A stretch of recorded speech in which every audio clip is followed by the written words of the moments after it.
Hello बच्चों, आप सभी का स्वागत है आपके अपने YouTube channel success will be yours में। प्यारे बच्चों, जैसे कि पिछली क्लास में हमने 10th क्लास के सब्जेक्ट साइंस के चैप्टर नंबर 6 जैव प्रक्रम के विषय में अध्ययन किया था और बहुत सारे टॉपिक्स को कवर करने का प्रयास किया था, जैसे कि पोषण, प्रकाश संश्लेषण, रंध्र, विषमपोषी पोषण, अमीबा तथा पैरामीशियम में पोषण। तो बच्चों, लास्ट क्लास में हमने ये सारे टॉपिक कवर किए थे। आज की क्लास में बच्चों हम अध्ययन करने वाले हैं मनुष्यों में पोषण के विषय में। बच्चों, जैसा कि आप सभी जानते हैं कि मनुष्यों को जीवित रहने के लिए भोजन की आवश्यकता होती है। क्योंकि मनुष्य अपना भोजन स्वयं नहीं बना सकता, तो मनुष्यों को अपने भोजन के लिए पेड़ पौधे अथवा अन्य जीव जंतुओं पर निर्भर रहना होता है। तो यही पोषण बच्चों कहलाता है विषमपोषी पोषण। और बच्चों, स्वयंपोषी पोषण भी आपको याद दिला दूं, ये ऐसा पोषण होता है जिसमें जीव जंतु या पेड़ पौधे अपना खाना प्रकाश की उपस्थिति में स्वयं बनाते हैं। उन्हें अपने खाने के लिए किसी अन्य जीव जंतु अथवा पेड़ पौधों पर निर्भर रहने की आवश्यकता नहीं होती। तो इस प्रकार के पोषण को कहा जाता है स्वयंपोषी पोषण। तो बच्चों, आज हम पढ़ेंगे मनुष्य में पोषण, जो कि विषमपोषी पोषण का ही एक एग्जाम्पल है। बच्चों, जो मनुष्य में पोषण होता है उसमें भी कई स्टेप्स होते हैं, जैसे कि भोजन का अंतःग्रहण, भोजन का पाचन, भोजन का अवशोषण, उसका स्वांगीकरण और बचे हुए अनपचे भोजन का बहिक्षेपण, उसका शरीर से बाहर निकाला जाना। तो बच्चों, ये सारे के सारे स्टेप्स हैं जो हम इस चैप्टर में आगे आज कवर करेंगे। तो सबसे पहले बच्चों हम बात करेंगे भोजन के अंतःग्रहण की। अंतःग्रहण का मतलब होता है बच्चों खाने को मुंह में ले जाना। जब बच्चों खाने को हम अपने मुंह में लेके जाते हैं तो उसको कहा जाता है भोजन का अंतःग्रहण। फिर उसके बाद क्या होता है बच्चों, दांतों के द्वारा भोजन को चबाया जाता है, छोटे छोटे टुकड़ों में उसको तोड़ा जाता है। और जीवा के द्वारा बच्चों जो लार होती है उस भोजन को उस लार में पूरी तरह से मिलाया जाता है ताकि उसको आसानी से निगला जा सके, राइट। और बच्चों आगे इसमें लार ग्रंथि। लार ग्रंथि बच्चों एक ऐसी ग्रंथि होती है जो हमारे मुंह में पाई जाती है। उसमें से जो रस निकलता है उसको कहा जाता है लार रस अथवा लार। और इस लार में बच्चों एक अमेलेज नाम का एंजाइम पाया जाता है जो कि भोजन का पाचन मुंह में ही शुरू कर देता है। तो बच्चों कई बार क्वेश्चन पूछ लिया जाता है कि भोजन का पाचन उसकी शुरुआत हमारे शरीर में कहाँ होती है, तो हम उसका उत्तर देंगे बच्चों हमारे मुंह में। हमारे मुंह में जब भोजन जाता है तो उसकी पाचन की शुरुआत हमारे मुंह से ही होनी शुरू हो जाती है, क्योंकि अमेलेज नाम का एंजाइम उस भोजन को माल्टोज शर्करा में परिवर्तित कर देता है, राइट। उसके बाद क्या होता है बच्चों, भोजन ग्रसिका जो हमारे मुंह से लेकर जो एक ग्रसिका जो हमारे पेट तक, हमारे आमाशय तक जा रही है, उस ग्रसिका को, उस नली को कहा जाता है भोजन ग्रसिका। और इसका काम क्या होता है बच्चों, मुंह से आमाशय अथवा पेट तक भोजन ले जाना। और वो भी कैसे, क्रमाकुंचक गति के द्वारा भोजन को पेट तक ले जाया जाता है। ये क्रमाकुंचक गति क्या होती है बच्चों, जो मांसपेशी है ग्रसिका की, ये जो भोजन ग्रसिका है इसके अंदर की मांसपेशियाँ ये सिकुड़ती हैं और फैलती हैं। संकुचन और शिथिलन इसमें होता है, जिसकी वजह से धीरे धीरे खाना नीचे की तरफ जाता है और हमारे आमाशय तक पहुंच जाता है। और बच्चों इस चित्र में देखिए, आपको हमारे शरीर के भोजन को पचाने के लिए मुख्य अंगों का इसमें वर्णन किया हुआ है। जीभ, मुंह, ग्रसिका, यकृत, आमाशय, पित्तनली, क्षुद्रांश, बृहद्रांश, अग्नाशय, परिशेषिका, गुदाद्वार, जिसके बारे में बच्चों हम आगे अध्ययन करने वाले हैं, राइट। तो चलो बच्चों आगे चलते हैं। अब हम पढ़ेंगे बच्चों आमाशय के विषय में। बच्चों, जो खाना भोजन ग्रसिका के द्वारा आमाशय तक लाया गया, अब वहाँ जाकर उस भोजन का क्या होता है बच्चों, आमाशय में पाई जाती हैं जठर ग्रंथियाँ। जठर का मतलब होता है पेट। तो ये जो ग्रंथियाँ होती हैं, जठर ग्रंथियाँ, इसके द्वारा पेप्सिन नाम का एंजाइम रिलीज़ होता है। पेप्सिन एंजाइम को ये निकालता है जिसका काम होता है प्रोटीन का पाचन। तो जो भोजन हमने खाया उस भोजन में यदि प्रोटीन के कुछ तत्व हैं तो उस प्रोटीन का पाचन ये एंजाइम, पेप्सिन नाम का एंजाइम, ये करना शुरू कर देता है। ठीक है बच्चों, पेप्सिन ये बहुत इंपॉर्टेंट है बच्चों, याद रखने वाली बात है, क्योंकि पेपर में बहुत बार पूछा जाता है पेप्सिन के बारे में। फिर क्या होता है बच्चों, जठर ग्रंथियों द्वारा हाइड्रोक्लोरिक नाम का अम्ल भी रिलीज़ किया जाता है, छोड़ा जाता है, जिसका कार्य क्या होता है, ये भोजन के लिए अम्लीय माध्यम तैयार करता है। भोजन के लिए अम्लीय माध्यम तैयार करता है जो कि पेप्सिन की क्रिया के लिए आवश्यक होती है। ये पेप्सिन नाम का एंजाइम तभी काम कर सकता है जब इसको अम्लीय माध्यम मिले, और अम्लीय माध्यम देने का काम कौन करता है, ये हाइड्रोक्लोरिक अम्ल। ठीक है, तो हाइड्रोक्लोरिक अम्ल का काम क्या हुआ, पेप्सिन एंजाइम को पाचन के लिए उपयुक्त माध्यम प्रदान करना। राइट। अब अगला देखो बच्चों, जठर ग्रंथियों द्वारा श्लेष्मा भी छोड़ा जाता है, और श्लेष्मा का कार्य होता है अमाशय के आंतरिक स्तर की इस हाइड्रोक्लोरिक अम्ल से रक्षा करना। बच्चों जैसा कि आप सभी जानते हो, एसिड बेस के विषय में जब हमने अध्ययन किया था चैप्टर नंबर 2 के बारे में, तो हमने देखा था अम्ल बहुत खतरनाक केमिकल होता है, बहुत ही हैजार्डियस केमिकल होता है।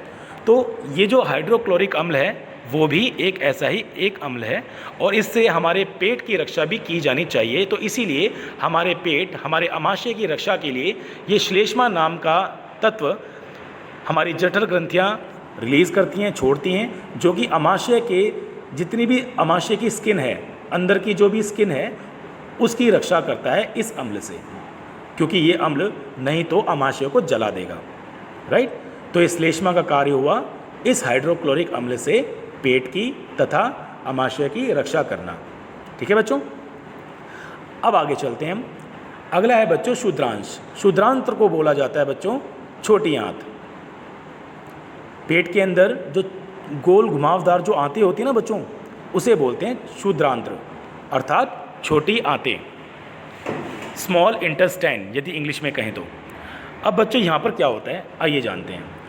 छोटी आंत में बच्चों जो खाना खाया गया उसमें यदि कार्बोहाइड्रेट्स हैं खाने में, तो उसको ग्लूकोज में तोड़ा जाता है। ठीक।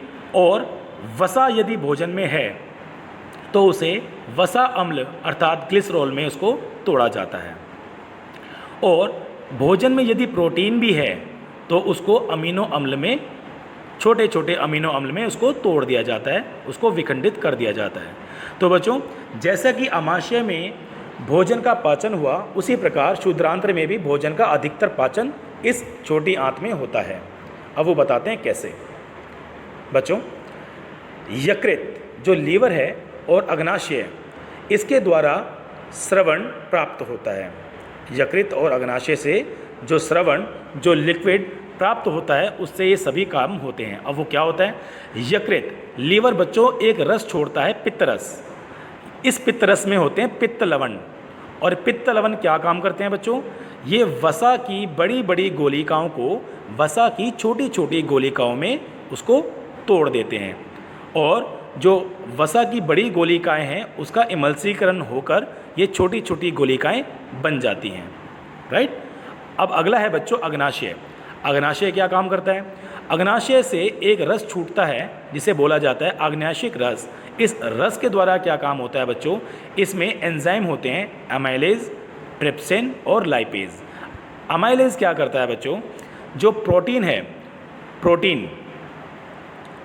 प्रोटीन को ट्रिप्सिन नाम का एंजाइम, ये देखो बच्चों, ये ट्रिप्सिन नाम का एंजाइम क्या करता है, प्रोटीन को छोटे छोटे पेप्टोन्स में विखंडित कर देता है।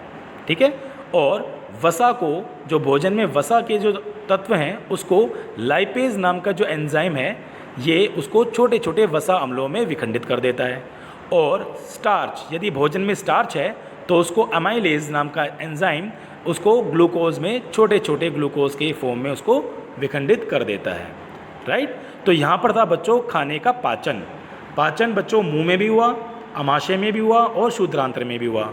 ठीक है। और ये सभी पाचन किस प्रकार से हुए और कौन कौन से रस के द्वारा इनका पाचन किया गया, और किस रस के द्वारा किसका पाचन किया गया, किस एंजाइम के द्वारा, वो मैंने अभी आपको बता दिया। अब उसके बाद है बच्चों दीर्घरोम। दीर्घरोम बच्चों विली होती है जो कि छोटी आंत में पाई जाती है। इस विली का काम क्या होता है, इस दीर्घरोम का काम क्या होता है बच्चों, जो पचा हुआ खाना है, जो खाना पच गया उसका अवशोषण किया जाता है, और अवशोषित करने के बाद शरीर के हर हिस्से तक अवशोषित किए खाने से प्राप्त ऊर्जा को शरीर के हर हिस्से तक पहुंचाया जाता है। किसके द्वारा, दीर्घरोम के द्वारा, विली। इसका बहुत महत्वपूर्ण कार्य होता है बच्चों, और पेपर में भी कई बार इसके बारे में पूछ लिया जाता है। राइट। चलो बच्चों अब आगे चलते हैं हम। अगला है बच्चों वृद्धांत्र, बड़ी आंत। जो भी खाने का अवशोषण और पाचन हुआ, उसके बाद बच्चों बचा हुआ अनपचा खाना वो पहुंचता है बच्चों बड़ी आंत में, वृद्धांत्र में। और वहाँ पर क्या होता है, जो खाना अनपचा रह गया या फिर पाचन के पश्चात जो खाना बचा रह गया, उसमें यदि जल की मात्रा है तो उस जल का अवशोषण इस बड़ी आंत के द्वारा किया जाता है। बच्चों, हमारे शरीर में पानी की कमी ना हो तो इसलिए हमारे शरीर में विद्रांत जो बड़ी आंतें हैं वो खुद उस भोजन में से पानी को अवशोषित कर लेती हैं ताकि एक्स्ट्रा पानी शरीर के द्वारा बाहर निकाला ना जा सके। राइट। तो इसी वृद्धांत के द्वारा जल का अवशोषण किया जाता है, जो कि हमारे शरीर के लिए जल की बेहद ज़रूरत होती है, क्योंकि हमारे शरीर में खून होता है और खून में भी लिक्विड होता है, जल होता है, जिसकी वजह से खून के द्वारा पचा हुआ खाना शरीर के हर हिस्से तक पहुंचाया जाता है।